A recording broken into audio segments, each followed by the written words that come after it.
I have made many books about well-behaved people. Now, for a change, I am going to make a story about two disagreeable people called Tommy Brock and Mr. Todd.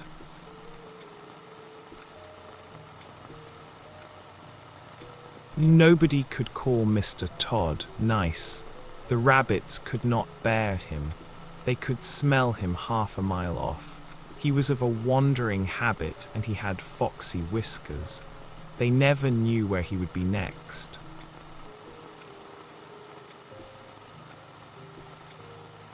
One day he was living in a stick house in the coppice, causing terror to the family of old Mr. Benjamin Bouncer. Next day he moved into a pollard willow near the lake, frightening the wild ducks and the water rats.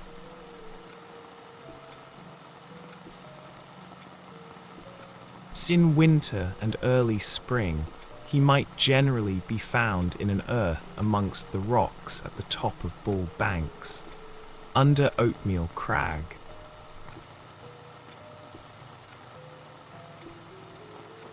He had half a dozen houses, but he was seldom at home.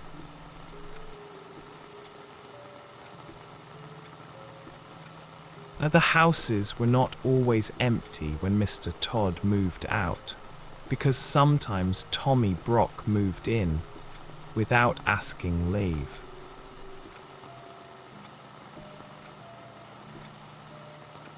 Tommy Brock was a short, bristly, fat, waddling person with a grin. He grinned all over his face. He was not nice in his habits. He ate wasp nests and frogs and worms, and he waddled about by moonlight, digging things up.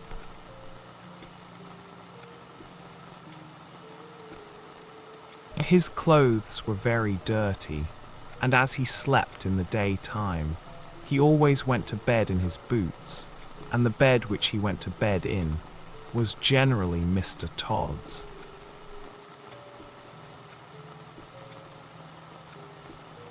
Now Tommy Brock did occasionally eat rabbit pie, but it was only very little young ones occasionally, when other food was really scarce. He was friendly with old Mr. Bouncer. They agreed in disliking the wicked otters and Mr. Todd. They often talked over that painful subject.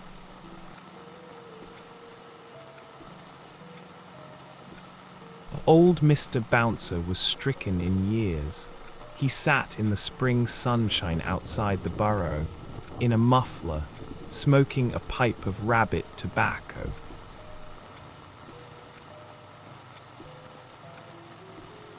He lived with his son Benjamin Bunny and his daughter-in-law Flopsy, who had a young family.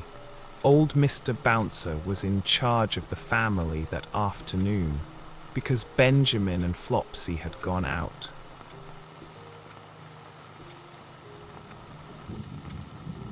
The little rabbit babies were just old enough to open their blue eyes and kick. They lay in a fluffy bed of rabbit wool and hay, in a shallow burrow, separate from the main rabbit hole. To tell the truth, old Mr. Bouncer had forgotten them.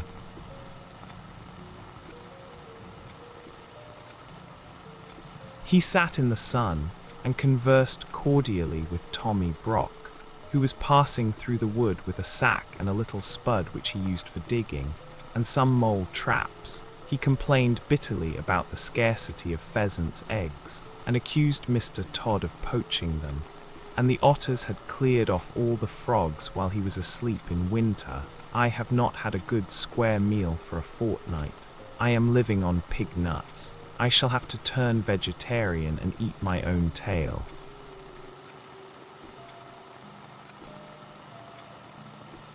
Said Tommy Brock.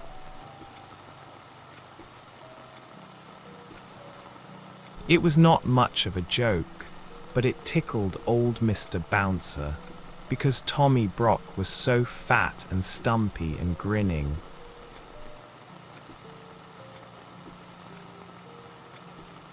So old Mr. Bouncer laughed and pressed Tommy Brock to come inside, to taste a slice of sade cake and a glass of my daughter Flopsy's cowslip wine. Tommy Brock squeezed himself into the rabbit hole with alacrity.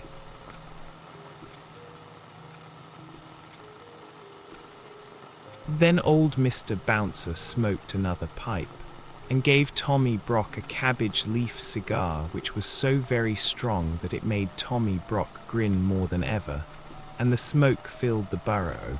Old Mr. Bouncer coughed and laughed, and Tommy Brock puffed and grinned.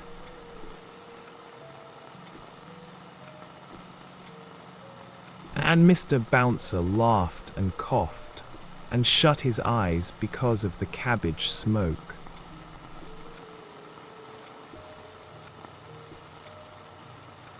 When Flopsy and Benjamin came back, old Mr.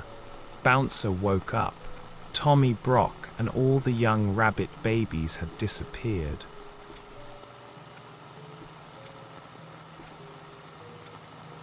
Mr. Bouncer would not confess that he had admitted anybody into the rabbit hole, but the smell of badger was undeniable, and there were round, heavy footmarks in the sand. He was in disgrace. Flopsy wrung her ears and slapped him.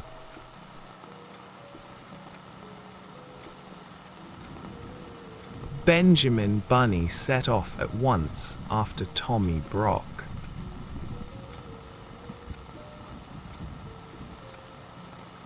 There was not much difficulty in tracking him. He had left his footmark and gone slowly up the winding footpath through the wood. Here he had rooted up the moss and wood sorrel. There he had dug quite a deep hole for dog darnel, and had set a mole trap. A little stream crossed the way. Benjamin skipped lightly over Dryfoot. The badger's heavy steps showed plainly in the mud.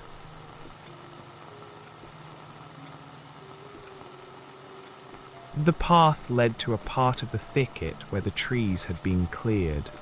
There were leafy oak stumps, and a sea of blue hyacinths, but the smell that made Benjamin stop was not the smell of flowers.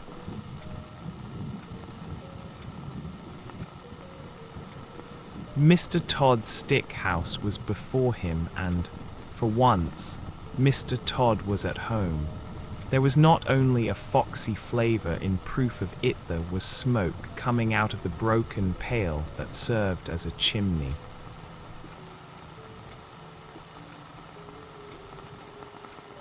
Benjamin Bunny sat up, staring. His whiskers twitched. Inside the stick house somebody dropped a plate and said something. Benjamin stamped his foot and bolted.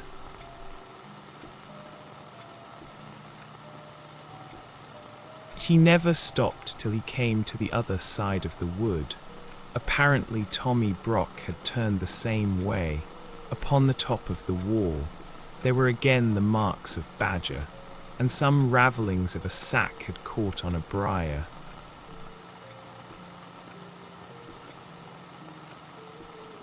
Benjamin climbed over the wall. Into a meadow, he found another mole trap newly set. He was still upon the track of Tommy Brock. It was getting late in the afternoon. Other rabbits were coming out to enjoy the evening air. One of them, in a blue coat by himself, was busily hunting for dandelions. Cousin Peter, Peter Rabbit, shouted Benjamin Bunny.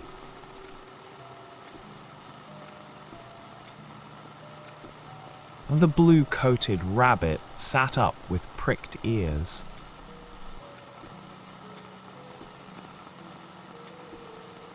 Whatever is the matter, Cousin Benjamin?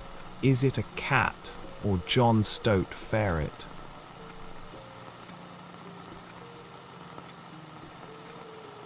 No.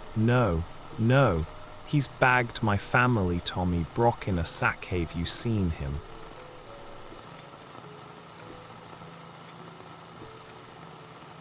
Tommy Brock, how many? Cousin Benjamin.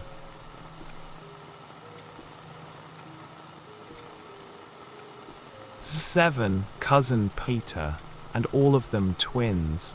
Did he come this way? Please tell me quick.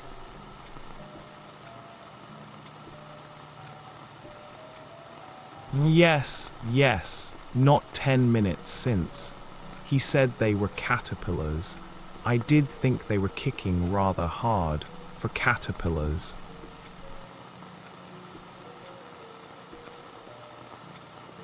Which way has he gone, cousin Peter?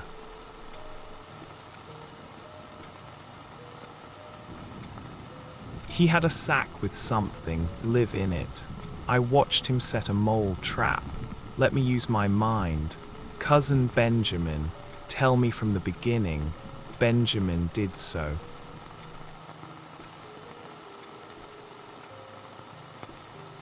My Uncle Bouncer has displayed a lamentable want of discretion for his years, said Peter reflectively, but there are two hopeful circumstances. Your family is alive and kicking, and Tommy Brock has had refreshment. He will probably go to sleep and keep them for breakfast. Which way? Cousin Benjamin, compose yourself. I know very well which way. Because Mr. Todd was at home in the stick house, he has gone to Mr. Todd's other house, at the top of Bull Banks.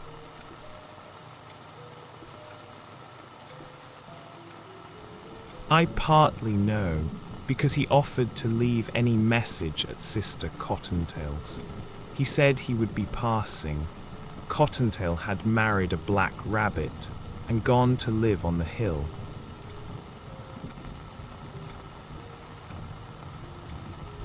Peter hid his dandelions and accompanied the afflicted parent, who was all of a twitter. They crossed several fields and began to climb the hill. The tracks of Tommy Brock were plainly to be seen.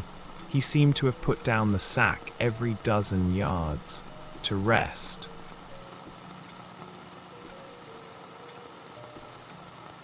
He must be very puffed. We are close behind him. By the scent, what a nasty person, said Peter.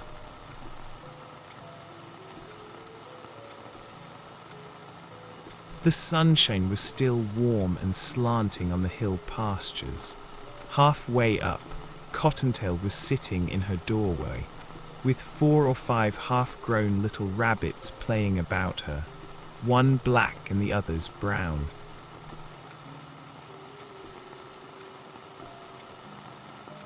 Cottontail had seen Tommy Brock passing in the distance. Asked whether her husband was at home, she replied that Tommy Brock had rested twice while she watched him.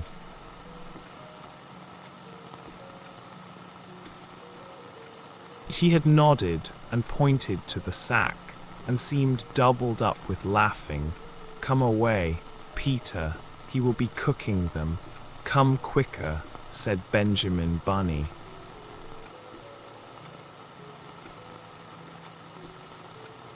They climbed up and up. He was at home.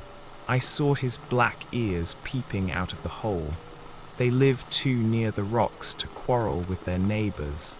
Come on, cousin Benjamin.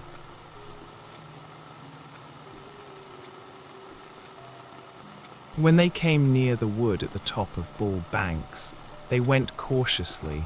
The trees grew amongst heaped up rocks, and there, beneath a crag mister, Todd had made one of his homes. It was at the top of a steep bank. The rocks and bushes overhung it. The rabbits crept up carefully, listening and peeping.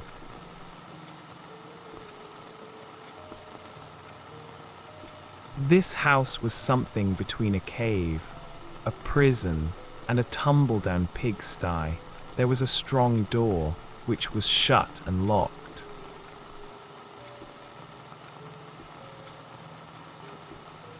The setting sun made the window panes glow like red flame, but the kitchen fire was not alight. It was neatly laid with dry sticks, as the rabbits could see when they peeped through the window.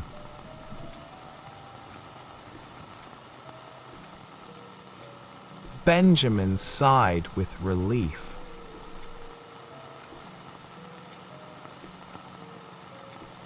But there were preparations upon the kitchen table which made him shudder.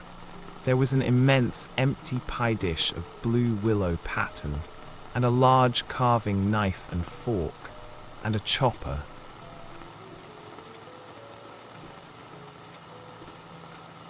At the other end of the table was a partly unfolded tablecloth, a plate, a tumbler, a knife and fork, salt cellar, mustard and a chair in short, preparations for one person's supper.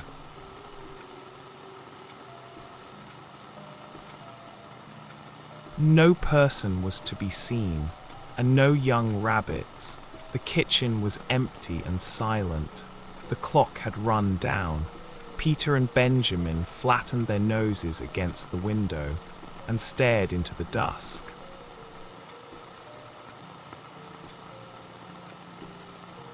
Then they scrambled round the rocks to the other side of the house. It was damp and smelly, and overgrown with thorns and briars.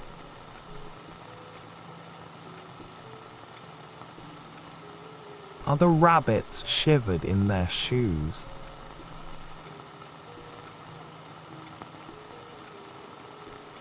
Oh, my poor rabbit babies, what a dreadful place. I shall never see them again, sighed Benjamin.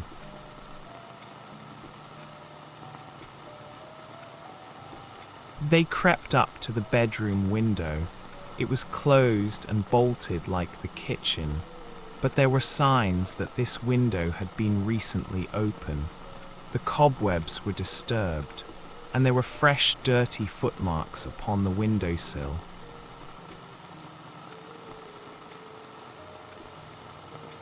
The room inside was so dark that at first they could make out nothing, but they could hear a noisier, slow, deep, regular snoring grunt, and as their eyes became accustomed to the darkness, they perceived that somebody was asleep on Mr. Todd's bed, curled up under the blanket.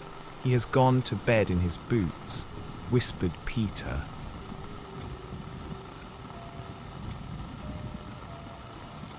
Benjamin, who was all of a twitter, pulled Peter off the windowsill.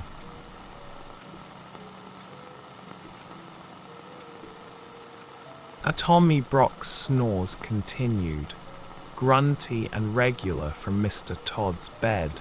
Nothing could be seen of the young family.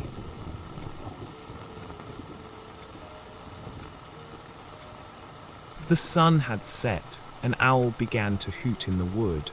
There were many unpleasant things lying about that had much better have been buried, rabbit bones and skulls, and chickens' legs and other horrors. It was a shocking place and very dark.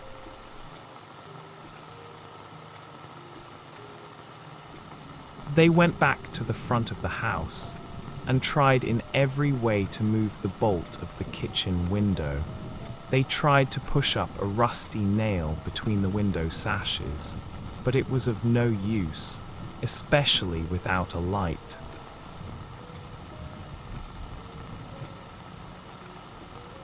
They sat side by side outside the window, whispering and listening.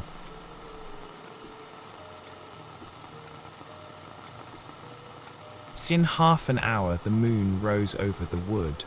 It shone full and clear and cold upon the house amongst the rocks, and in at the kitchen window, but alas, no little rabbit babies were to be seen.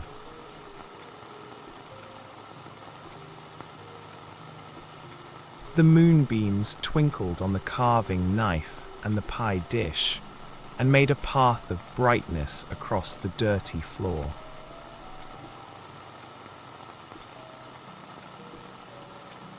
The light showed a little door in a wall beside the kitchen fireplace, little iron door belonging to a brick oven, of that old-fashioned sort that used to be heated with faggots of wood.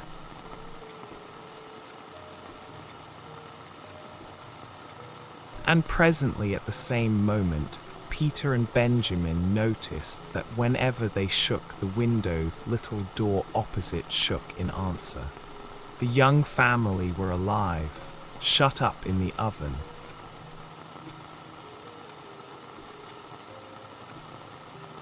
Benjamin was so excited that it was a mercy he did not awake Tommy Brock, whose snores continued solemnly in Mr. Todd's bed.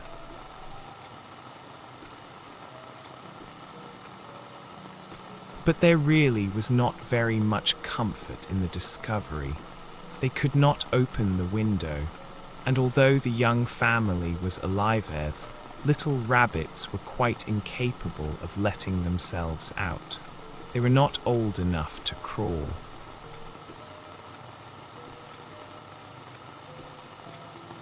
After much whispering, Peter and Benjamin decided to dig a tunnel. They began to burrow a yard or two lower down the bank. They hoped that they might be able to work between the large stones under the house. The kitchen floor was so dirty that it was impossible to say whether it was made of earth or flags.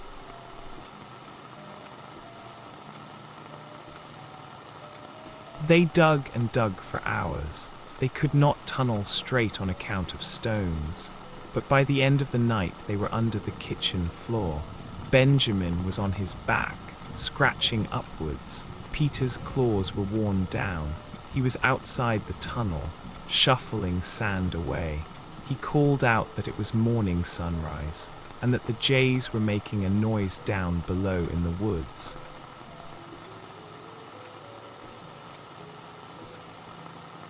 Benjamin Bunny came out of the dark tunnel, shaking the sand from his ears. He cleaned his face with his paws. Every minute the sun shone warmer on the top of the hill. In the valley there was a sea of white mist, with golden tops of trees showing through.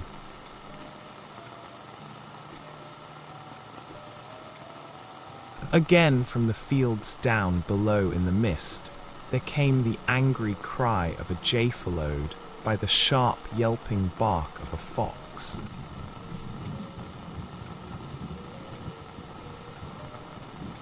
Then those two rabbits lost their heads completely. They did the most foolish thing that they could have done. They rushed into their short new tunnel and hid themselves at the top end of it, under Mr. Todd's kitchen floor.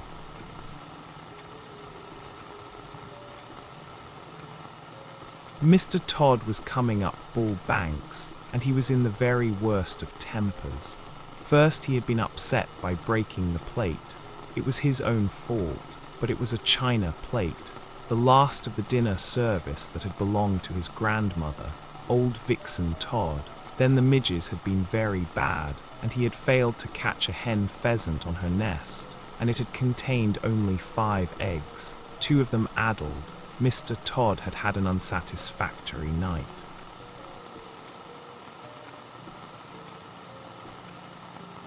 As usual, when out of humour, he determined to move house. First he tried the pollard willow, but it was damp, and the otters had left a dead fish near it. Mr. Todd likes nobody's leavings but his own.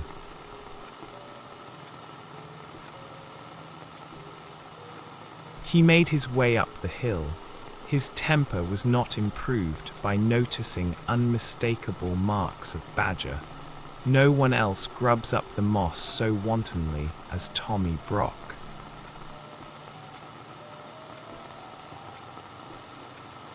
Mr. Todd slapped his stick upon the earth and fumed. He guessed where Tommy Brock had gone to. He was further annoyed by the jay bird which followed him persistently. It flew from tree to tree and scolded, warning every rabbit within hearing that either a cat or a fox was coming up the plantation. Once when it flew screaming over his headmister, Todd snapped at it and barked.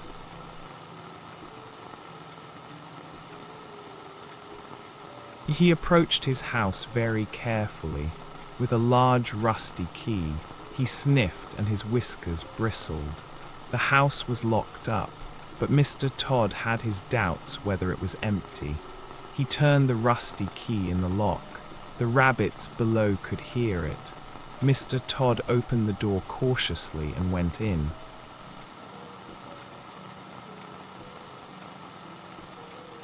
The sight that met Mr. Todd's eyes in Mr. Todd's kitchen made Mr. Todd furious. There was Mr. Todd's chair, and Mr. Todd's pie dish, and his knife and fork and mustard and salt cellar, and his tablecloth that he had left folded up in the dresser all set out for supper or breakfast, without doubt for that odious Tommy Brock.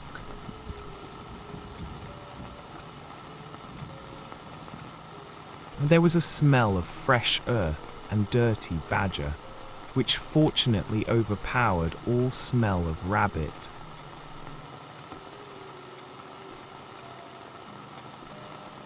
But what absorbed Mr. Todd's attention was a noisier, deep, slow, regular, snoring, grunting noise, coming from his own bed.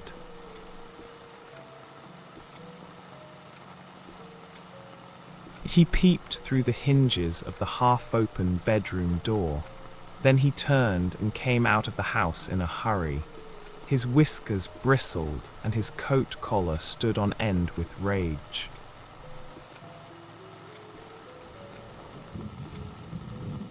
For the next 20 minutes, Mr. Todd kept creeping cautiously into the house and retreating hurriedly out again. By degrees, he ventured further inright into the bedroom. When he was outside the house, he scratched up the earth with fury, but when he was inside, did not like the look of Tommy Brock's teeth.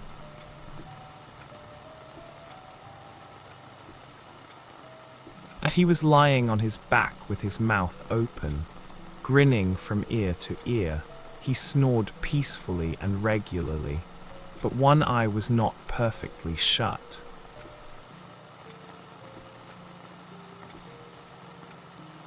Mr. Todd came in and out of the bedroom.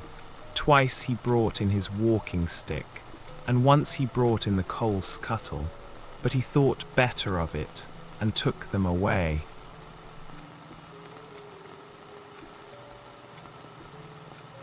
When he came back after removing the coal scuttle, Tommy Brock was lying a little more sideways, but he seemed even sounder asleep. He was an incurably indolent person. He was not in the least afraid of Mr. Todd. He was simply too lazy and comfortable to move.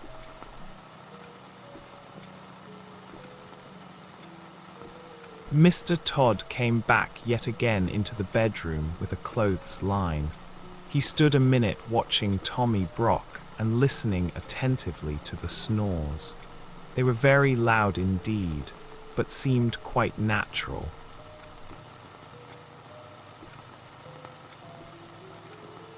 Mr. Todd turned his back towards the bed and undid the window.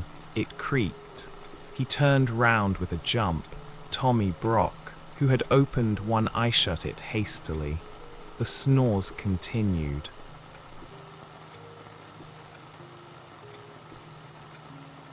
Mr. Todd's proceedings were peculiar and rather uneasy, because the bed was between the window and the door of the bedroom.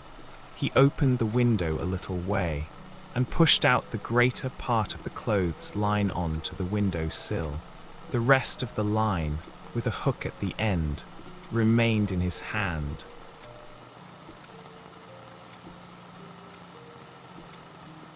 Tommy Brock snored conscientiously. Mr. Todd stood and looked at him for a minute. Then he left the room again.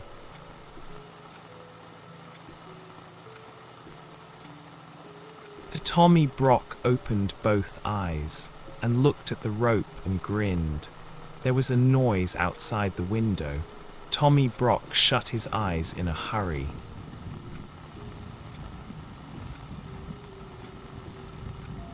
Mr. Todd had gone out at the front door and round to the back of the house. On the way, he stumbled over the rabbit burrow. If he had had any idea who was inside it, he would have pulled them out quickly.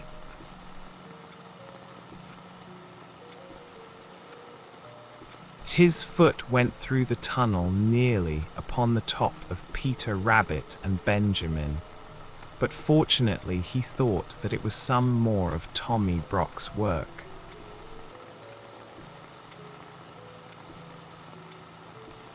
He took up the coil of line from the sill, listened for a moment, and then tied the rope to a tree.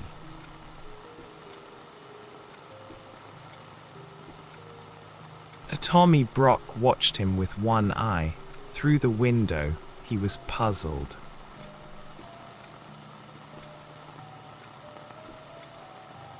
Mr. Todd fetched a large, heavy pailful of water from the spring and staggered with it through the kitchen into his bedroom.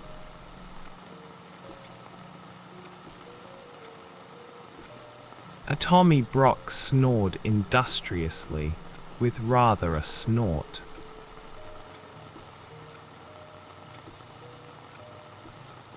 Mr. Todd put down the pail beside the bed, took up the end of rope with the hook, hesitated, and looked at Tommy Brock. The snores were almost apoplectic, but the grin was not quite so big.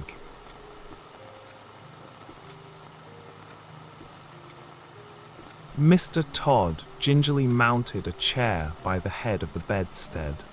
His legs were dangerously near to Tommy Brock's teeth.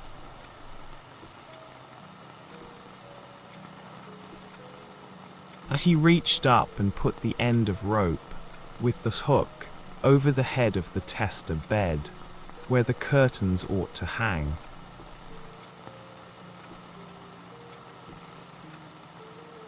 Mr. Todd's curtains were folded up and put away, owing to the house being unoccupied. So was the counterpane. Tommy Brock was covered with a blanket only.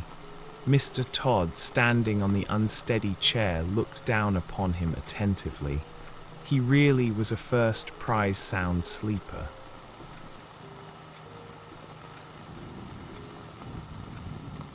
It seemed as though nothing would waken him, not even the flapping rope across the bed.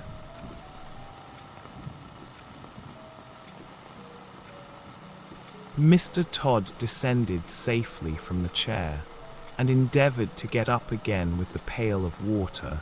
He intended to hang it from the hook, dangling over the head of Tommy Brock, in order to make a sort of shower bath, worked by a string, through the window.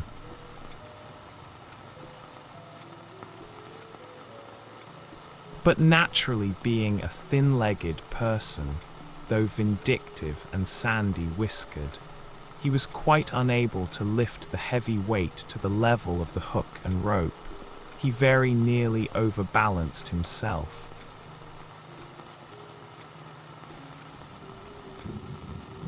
The snores became more and more apoplectic. One of Tommy Brock's hind legs twitched under the blanket, but still he slept on peacefully.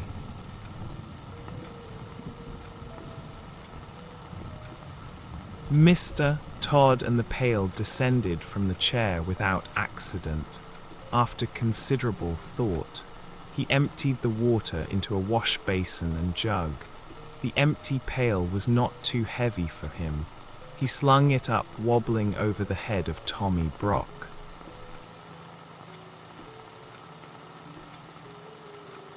Surely there never was such a sleeper.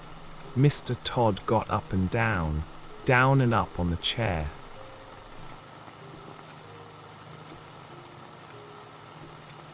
As he could not lift the whole pailful of water at once, he fetched a milk jug and ladled quarts of water into the pail by degrees. The pail got fuller and fuller and swung like a pendulum. Occasionally a drop splashed over, but still Tommy Brock snored regularly and never moved, except one eye.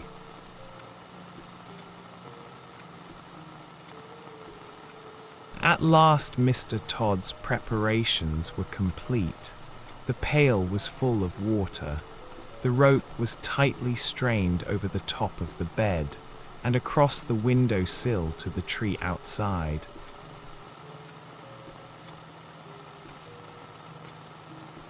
It will make a great mess in my bedroom, but I could never sleep in that bed again without a spring cleaning of some sort, said Mr. Todd.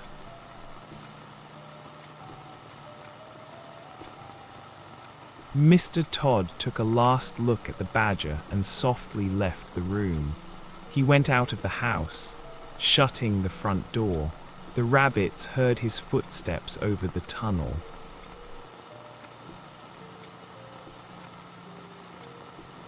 He ran round behind the house, intending to undo the rope in order to let fall the pailful of water upon Tommy Brock.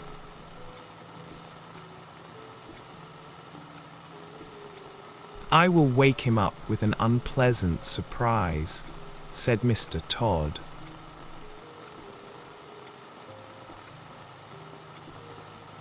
The moment he had gone, Tommy Brock got up in a hurry.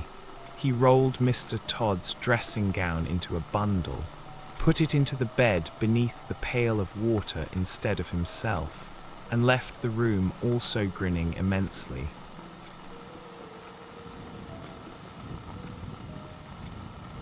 He went into the kitchen, lighted the fire and boiled the kettle. For the moment he did not trouble himself to cook the baby rabbits.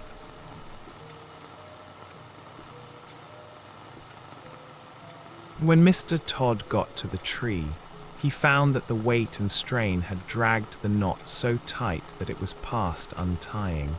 He was obliged to gnaw it with his teeth. He chewed and gnawed for more than 20 minutes. At last the rope gave way with such a sudden jerk that it nearly pulled his teeth out and quite knocked him over backwards.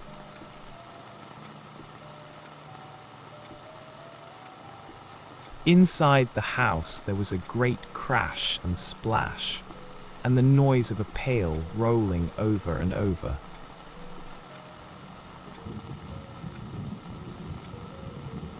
But no screams. Mr. Todd was mystified. He sat quite still and listened attentively. Then he peeped in at the window. The water was dripping from the bed. The pail had rolled into a corner.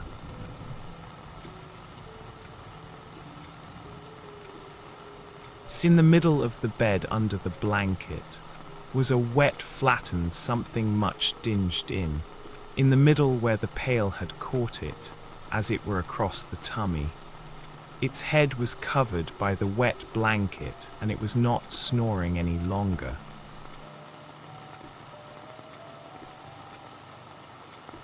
There was nothing stirring, and no sound except the drip, drop, drop, drip of water trickling from the mattress.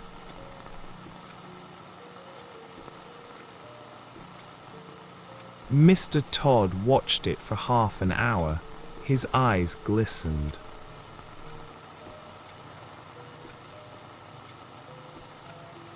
Then he cut a caper and became so bold that he even tapped at the window, but the bundle never moved.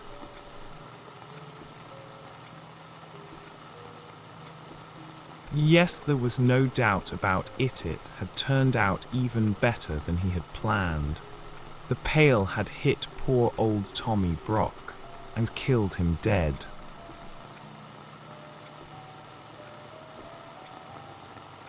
I will bury that nasty person in the hole which he has dug. I will bring my bedding out and dry it in the sun, said Mr. Todd.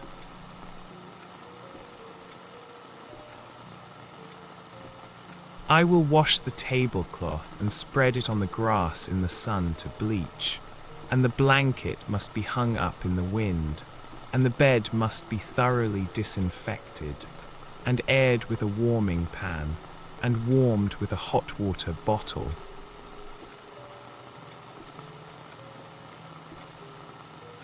I will get soft soap, and monkey soap, and all sorts of soap, and soda and scrubbing brushes, and Persian powder, and carbolic to remove the smell. I must have a disinfecting. Perhaps I may have to burn sulfur.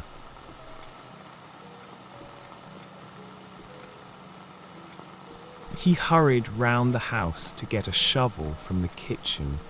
First I will arrange the hole, then I will drag out that person in the blanket.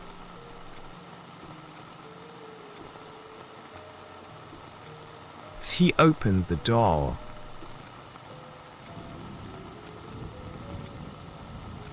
Tommy Brock was sitting at Mr. Todd's kitchen table, pouring out tea from Mr. Todd's teapot into Mr. Todd's teacup. He was quite dry himself and grinning, and he threw the cup of scalding tea all over Mr. Todd.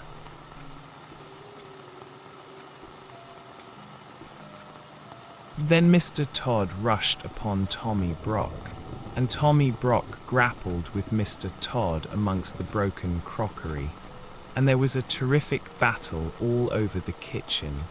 To the rabbits underneath it sounded as if the floor would give way at each crash of falling furniture.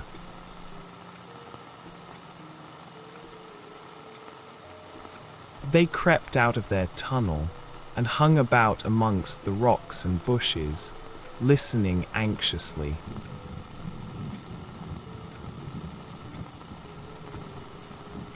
Inside the house, the racket was fearful.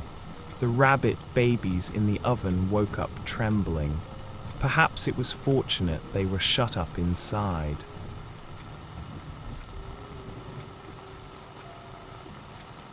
Everything was upset except the kitchen table.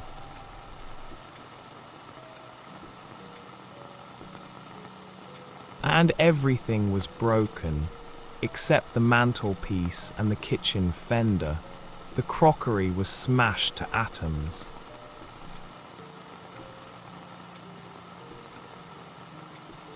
The chairs were broken, and the window and the clock fell with a crash, and there were handfuls of Mr. Todd's sandy whiskers.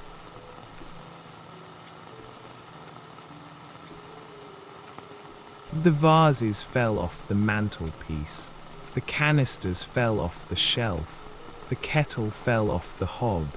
Tommy Brock put his foot in a jar of raspberry jam.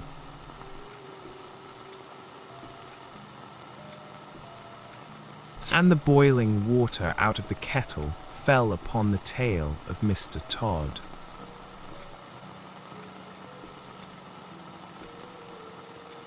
When the kettle fell, Tommy Brock, who was still grinning, happened to be uppermost, and he rolled Mr. Todd over and over like a log, out at the door.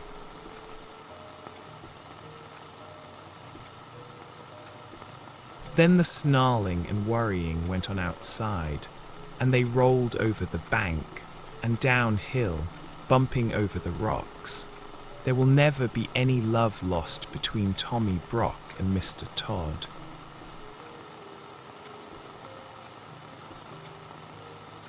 As soon as the coast was clear, Peter Rabbit and Benjamin Bunny came out of the bushes.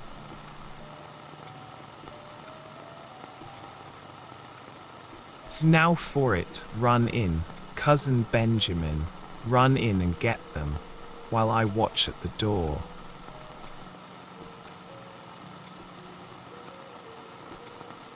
But Benjamin was frightened.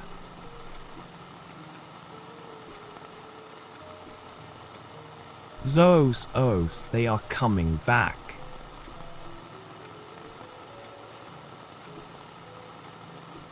No, they are not.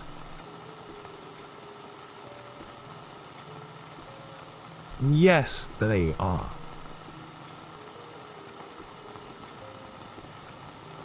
What dreadful bad language. I think they have fallen down the stone quarry.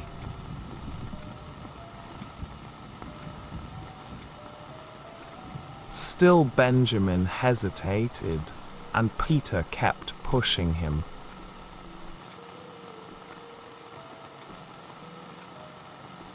"Be quick, it's all right. Shut the oven door, Cousin Benjamin, so that he won't miss them."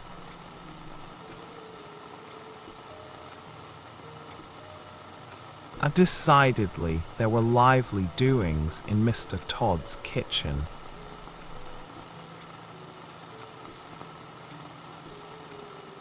At home in the rabbit hole, things had not been quite comfortable.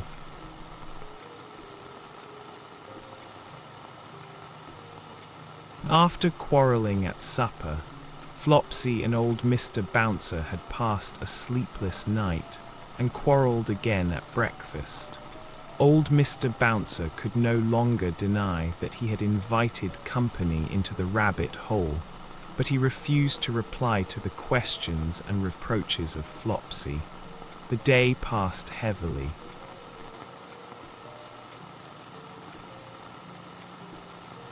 Old Mr. Bouncer, very sulky, was huddled up in a corner, barricaded with a chair. Flopsy had taken away his pipe and hidden the tobacco. She had been having a complete turn-out and spring cleaning. To relieve her feelings, she had just finished. Old Mr. Bouncer, behind his chair, was wondering anxiously what she would do next.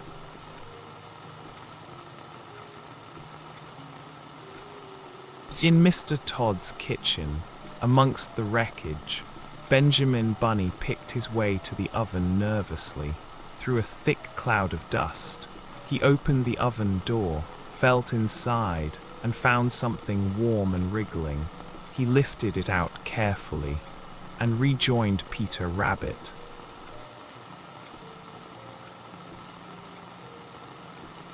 "I've got them. Can we get away? Shall we hide, Cousin Peter?"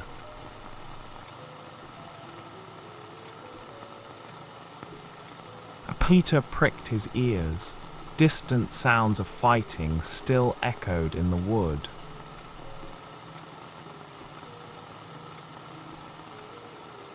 5 minutes afterwards, 2 breathless rabbits came scuttering away down Bull Banks, half carrying, half dragging a sack between them. Bumpety bump over the grass. They reached home safely and burst into the rabbit hole.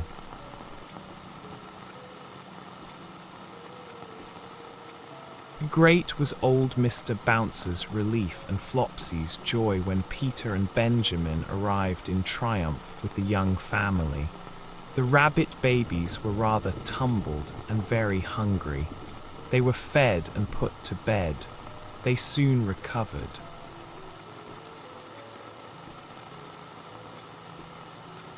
A long new pipe and a fresh supply of rabbit tobacco was presented to Mr. Bouncer. He was rather upon his dignity, but he accepted.